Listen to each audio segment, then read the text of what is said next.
Today, I am Kyla Picadag from BSE 2B, and I'm going to discuss is all about the Tanaga and Haiku. So, Tanaga and Haiku are both traditional forms of short poetry from different cultures, each with its unique characteristic and structure. So, Tanaga origin from the Philippines. Structure in Tanaga consists of 4 lines.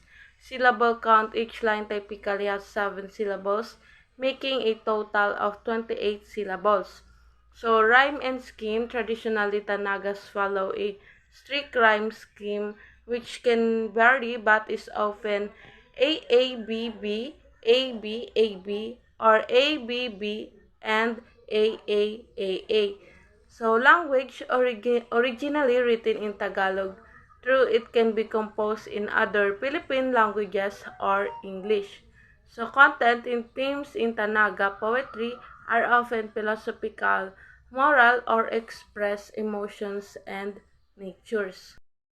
Here are example of Tanaga. Haiku. Origin Japan. Structure: a haiku consists of 3 lines. Syllable count, that lines have 5 to 7 and 5 syllables, respectively, making a total of 17 syllables. Rhyme scheme: haikus do not follow a rhyme. Language: originally written in Japanese but now also composed in many other languages. So, haikus traditionally focus on nature, seasons, and the momentary experience of life, often including a seasonal reference, kigo, and the cutting words, kiraji, that provides a pause or contrast. Here are examples of haiku. That's all po. Thank you.